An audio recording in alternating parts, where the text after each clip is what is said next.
अस्सलाम वालेकुम। मेरा नाम राहील है और मैं आपको अपने चैनल डिज़ाइन पोरियम में खुशामदीद कहता हूँ। इस उम्मीद के साथ कि आप भी खैरियत से होंगे। दोस्तों, आज हमारी कोरल ड्रा की 12th क्लास है। इस क्लास के अंदर मैं आपको बताऊंगा पॉलीगॉन टूल के बारे में और कॉमन शेप और स्पाइरल टूल के बारे में कि वो किस तरह काम करते हैं। तो बगैर वक्त ज़ाया किए आए स्टार्ट करते हैं।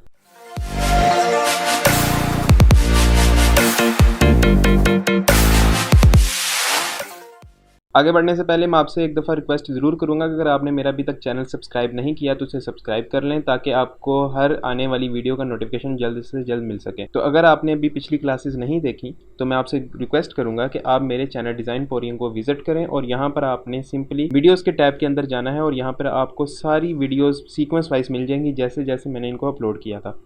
तो बढ़ते हैं आप अपनी क्लास की जानिब। हमने पिछली क्लास में एलिप्स टूल तक पढ़ा था और इसके अंदर मैंने आपको बताया था एलिप्स टूल और साथ में रेक्टेंगल टूल किस तरह काम करता है। तो नेक्स्ट हम आ जाते हैं पॉलीगॉन टूल के ऊपर। पॉलीगॉन टूल किस तरह काम करता है और ये शेप हम किस तरह इंटरेस्टिंग शेप्स में बदल सकते हैं। सिंपली इसके लिए मैं पहले यहाँ पे पॉलीगॉन को सिलेक्ट कर लूंगा। पॉलीगॉन को सिलेक्ट करने के लिए सिंपली आप वाई भी प्रेस करेंगे तो आपके पास पॉलीगॉन आ जाएगा। तो मैं यहाँ पे इसे पॉलीगॉन को सिलेक्ट कर रहा हूँ। जैसे मैंने पॉलीगॉन को सिलेक्ट किया तो मेरे सामने ऊपर इसकी प्रॉपर्टीज बाहर आ गई। अभी यहाँ पर कुछ इसकी प्रॉपर्टीज स्लिपिंग मोड पे है क्योंकि मैंने अभी तक यहाँ पर कोई शेप क्रिएट नहीं की। तो जैसे मैं यहाँ पर क्लिक करूंगा और ड्रैग करूंगा तो मेरे पास ये एक शेप आ जाएगी।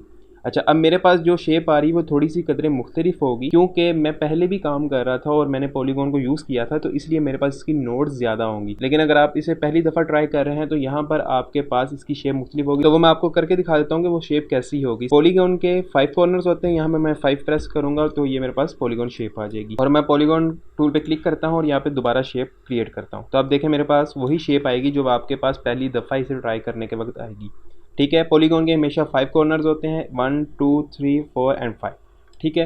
अच्छा, अब इसके साथ आप किस तरह प्ले कर सकते हैं और इससे किस तरह मुख्तलिफ शेप्स बना सकते हैं, तो उसके लिए बहुत ही आसान ट्रिक है इसके लिए कि आप इसकी प्रॉपर्टीज़ बार के ऊपर जाएंगे। बाकी चीज़ें सारी रिमेनिंग सेम रहेंगी जैसे कि एलिप्स टूल के अंदर और रेक्टेंगल टूल के अंदर थी।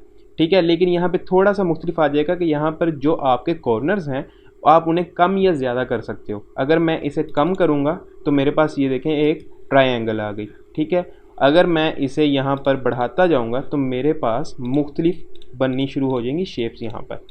ठीक है।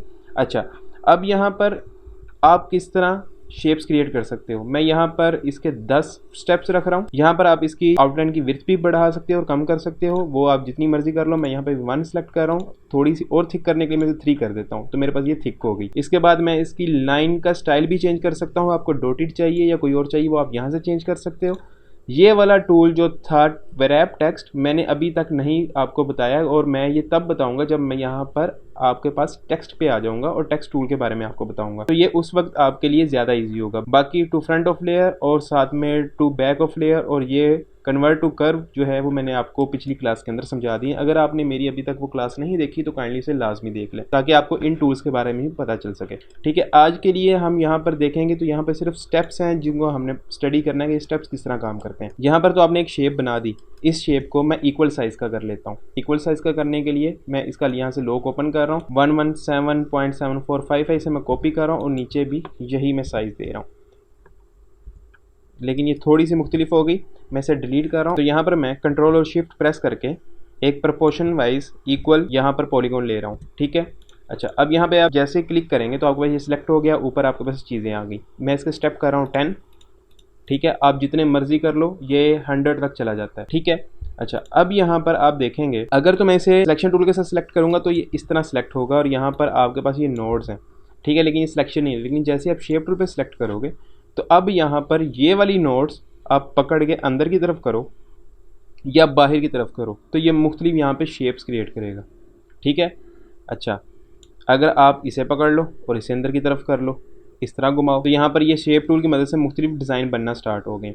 ठीक है, मैं इसे यहाँ पर रख रहा हूँ और यहाँ पर मैं इसे रिलीज़ करता हूँ तो आप देखें मेरे पास एक बड़ा रूबी प्यारा सा बन गया। ठीक है, अगर मैं इसे यहाँ पे पकड़ के फिल करूँगा और यहाँ पे आउटलाइन को अनफिल कर दूंगा तो देखें बड़ी प्यारी सी मेरे पास एक शेप बन गई।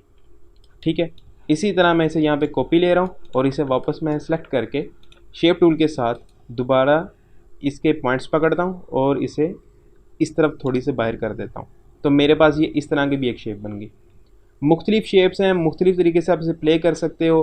ठीक है, आप क्या कर सकते हो, आप यहाँ पे इसे पकड़ो और इसे घुमा दो, यहाँ पे रख दो, आपके पास ये भी शेप बन जाएगी। इसे आप कलर कोई और दे दो। तो इस तरह पॉलीगॉन टूल के साथ आप मुख्तलिफ शेप्स क्रिएट कर सकते हो बड़ी आसानी के साथ। बस आपने इसके जो पॉइंट्स हैं, जो इसकी नोड्स हैं, इनको समझना है कि ये किस तरह आपके साथ प्ले कर रही हैं। अच्छा, अब होगा क्या, अगर आप शेप टूल पकड़ते हो तो यहाँ पर तो वैसे आप देखें कि ये सारी शेप बदल रही हैं, लेकिन अगर आप यहाँ पे कंट्रोल क्यू प्रेस कर देते हो, क्यू प्रेस करने के साथ अब ये यहाँ पर नहीं बदलेंगी, क्योंकि ये अब कन्वर्ट टू कर्व हो गया। इसलिए आपने इस शेप को कंट्रोल क्यू नहीं करना, कंट्रोल जी मैं वापस कर रहा हूँ। ठीक है, और मेरे पास ये दोबारा शेप वापस आ गई। अब यहाँ पे देखें, मैं जिस तरह से घुमाऊंगा, मैं जो जो बनाना चाहता हूँ मैं यहाँ पे बना सकता हूँ, और मैं इसे यहाँ पे कलर देके आउटलाइन ख़त्म कर सकता हूँ। इस तरह आप अपने मुख्तलिफ पैटर्न बना सकते हो और बहुत सारी मुख्तलिफ इंटरेस्टिंग शेप्स क्रिएट कर सकते हो, बुलेट्स बना सकते हो, बॉर्डर्स बना सकते हो। ये अब आप पे डिपेंड करता है कि आप उस कितना क्रिएटिव अपने आप को यहाँ पे दिखा सकते हो। यहाँ पे मैं इसे ख़त्म कर रहा हूँ पॉलीगॉन टूल को। मैं नेक्स्ट आ रहा हूँ, इसके जो सब पॉइंट्स आ गए, यहाँ पे मेरे पास आ गया स्टार। स्टार पे सिंपली यहाँ पे मैंने एक स्टार ले लिया। यहाँ पे प्रॉपर्टीज़ बाकी सारी सेम रही, लेकिन यहाँ पर हमारे पास 3 किस्म के स्टार आ जाते हैं। फर्स्ट स्टार तो हमारे पास वही है जो हमारे पास है 5 कॉर्नर्स वाला, 1 2 3 4 एंड 5। ठीक है, लेकिन यहाँ पे इसके स्टेप्स हैं, पॉइंट ऑफ साइड्स हैं। अगर मैं इसे बढ़ाता हूँ तो इसके कॉर्नर्स बढ़ना स्टार्ट हो जाएंगे, जिस तरह के हमने पॉलीगॉन के बढ़ाने शुरू किए। अच्छा, अब यहाँ पे भी अगर मैं शेप टूल पकड़ता हूँ तो ये भी तकरीबन वही काम करेगा जिस तरह वो मेरी पॉलीगॉन टूल में करा था, लेकिन यहाँ पर मैं इसे साइड वाइज नहीं कर सकता। ये एक लिमिट तक बाहर जाएगा या अंदर आएगा। ठीक है, इसे घुमा भी नहीं सकते, इसकी लिमिटेशन है। ठीक है, जैसे मैंने पिक टूल को सिलेक्ट किया तो इसकी ये शेप वापस आ गई, यहाँ पर आपको पॉइंट्स मिल गए। अच्छा, अब यहाँ पे शार्पनेस आ गई। इसे अगर आप कम ज़्यादा करते हो तो इससे क्या होगा कि ये जो आपके कॉर्नर्स हैं वो मुख्तलिफ किस्म की शार्पनेस के अंदर आ जाएंगे। 82 किया तो ये बिल्कुल अंदर की तरफ होकर ये बिल्कुल शार्प हो गए। अगर मैं इसे यहाँ पर 20 कर दूं तो ये बिल्कुल बाहर की तरफ आ गए और बहुत कम इसकी शार्पनेस होगी। इसे मैं कलर कर देता हूँ कोई भी, तो ये इस तरह इसके पास कलर बन गए। ठीक है, अभी के लिए जितनी भी आपने क्लासेस देखी हैं उसके अंदर आपको यही फील हो रहा होगा कि मैं सिंपली बहुत ही डल कलर्स के साथ प्ले करता हूँ, और या मैं शेप्स बनाता हूँ तो इंटरेस्टिंग नहीं लग रही होती। लेकिन अभी मेरा मकसद आपको सिर्फ टूल बताना है। जब मैं जाऊंगा ग्रेडियंट्स पे कलर्स के ऊपर तो तब मैं आपको ये शेप्स बना के दिखाया करूंगा, और उसके अंदर मैं आपको कलर्स फिल करके दिखाऊंगा कि ये शेप्स कितनी प्यारी लगती हैं, कितनी खूबसूरत लगती हैं। वैसे भी मेरा प्लान है कि जैसे ही हमारे ये वाला कोर्स कंप्लीट होता है तो मैं वहाँ पर आके वर्कशॉप्स स्टार्ट करूँगा, जिसके अंदर मैं आपको मुख्तलिफ शेप्स बनाना भी सिखाऊंगा, और उसका अंदर आपको मैं मुख्तलिफ शेप्स बनाने के लिए भी दिया करूँगा कि आप उसे बना कर दिखाएं। क्योंकि अगर मेरे पास एक एक्सपीरियंस है ग्राफिक डिज़ाइनिंग का और मैं वहाँ पे बाहर काम कर रहा हूँ, तो क्यों ना मैं आपको भी उस चीज़ डिलीवर करूँ जो मैंने सीखी है दुनिया में। ठीक है, यहाँ पर आपके पास यही शेप मिल गई, बाकी रिमेनिंग वही सारी चीज़ें सेम है। अच्छा, अब यहाँ पर एक मुख्तलिफ किस्म का और स्टार है, वो किस तरह का, मैंने इसे सिलेक्ट कर लिया यहाँ पे सेकंड पॉइंट पे। इसे कहते हैं कॉम्प्लेक्स स्टार, क्योंकि इसकी जो साइड्स हैं वो ज़्यादा कॉम्प्लेक्स होती हैं। तो अब जैसे ही मैं यहाँ पे क्लिक करूँगा और यहाँ पे मैं स्टार बनाऊँगा तो ये देखें इसके अंदर मुख्तलिफ किस्म की शेप्स बनी हुई हैं। वो किस तरह की, यहाँ पर ये एक दूसरे के साथ ओवरलैप हो रहे हैं। इसे मैं डिलीट करता हूँ, इसे मैं यहाँ पर रख रहा हूँ। अब मैं वहाँ पे दोबारा ये वाला सिलेक्ट करता हूँ स्टार, जो हमारा सिंपल स्टार था। अब जैसे मैंने इस पर क्लिक किया और मैंने यहाँ पे स्टार बनाया तो ये देखें मेरे पास सिंपल स्टार आ गया। कंपैरिजन इसका आप खुद ही कर सकते हो कि इसके अंदर क्या मुख्तलिफ है। ये एक दूसरे के साथ ऊपर कवर हुआ है और इसके एक दूसरे के साथ बेसिकली अगर आप देखो तो एक ट्रायंगल, दूसरी ट्रायंगल और ये तीसरी ट्रायंगल है। ठीक है, अब अगर इसमें फिल करूँगा तो ये ऑलरेडी ही पहले एक शेप बनी हुई है। अगर मैं इसे फिल करूँगा तो ये बिल्कुल ही सॉलिड शेप है।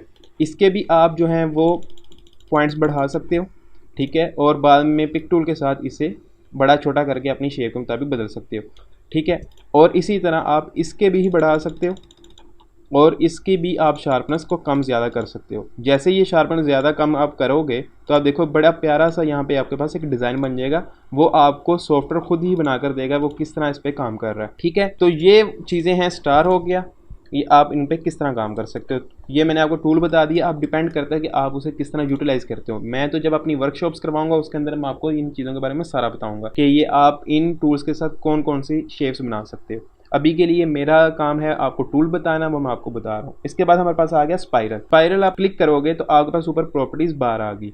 स्पाइरल क्या होता है कि एक आपके पास इस तरह की शेप आ जाती है, जिस तरह कभी अगर आप कभी मॉस्किटो कॉइल लेकर आएँ घर तो उसकी शेप तकरीबन इस तरह की होती है, उसे स्पाइरल शेप कहते हैं। ठीक है, अब यहाँ पे अगर आप इसे सिलेक्ट करते हो और मैं इसकी यहाँ पर जो थिकनेस है वो बढ़ा देता हूँ, ठीक है, और मैं इसे कर देता हूँ यहाँ पर 3। तो मेरे पास ये थिकनेस आ गई उसकी आउटलाइन। ये जो आपके पास स्पाइरल शेप आएगी ये आउटलाइन में होगी हमेशा।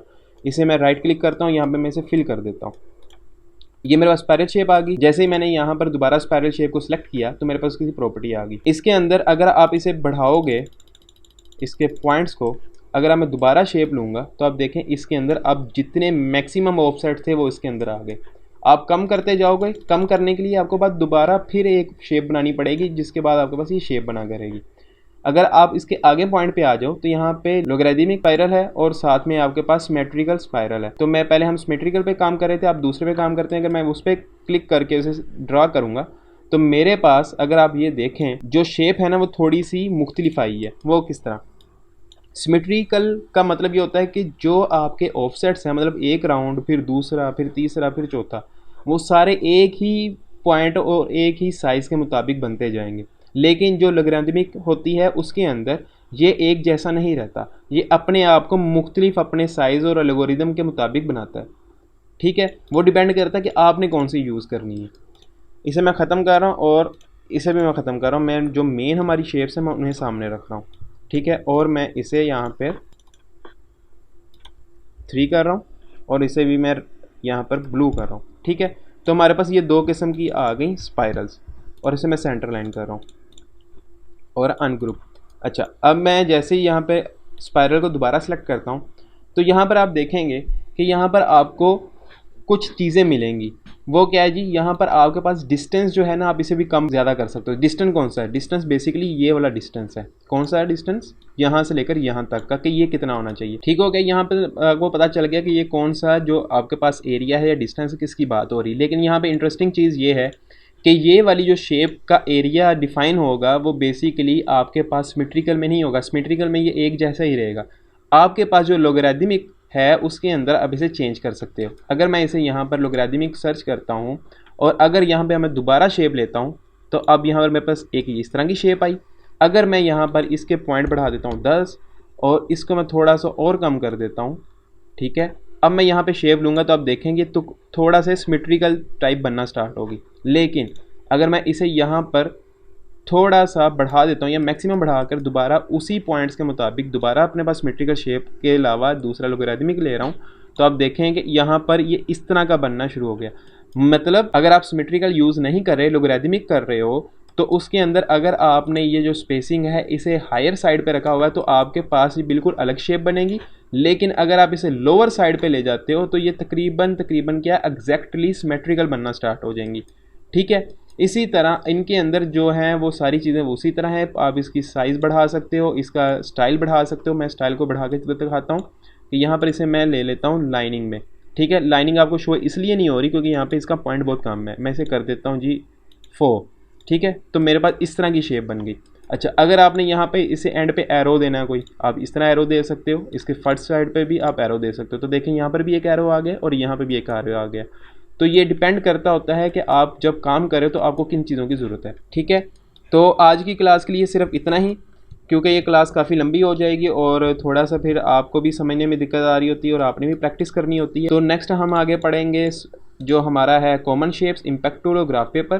तो नेक्स्ट क्लास में मिलते हैं इन टूल्स के साथ। तो तब तक इन टूल्स की प्रैक्टिस कर लीजिएगा, मैक्सिमम जितना भी हो सके इन टूल्स को समझ लिया करें, क्योंकि अगर आप प्रैक्टिस नहीं करोगे तो आपको नेक्स्ट फर्दर क्लासेस की भी समझ नहीं आएगी। तो अगर आपको मेरी वीडियो पसंद आई हो तो इसे लाइक और शेयर ज़रूर किया करें, और अगर आपने मेरे चैनल को अभी तक सब्सक्राइब नहीं किया तो सब्सक्राइब कर लें और साथ में नोटिफिकेशन बेल आइकन को भी दबा दें ताकि आपको हर आने वाली वीडियो का अपडेट सबसे पहले मिले। तो इस उम्मीद के साथ कि मुलाकात होगी आने वाली वीडियो के अंदर। तब तक के लिए अल्लाह हाफिज़।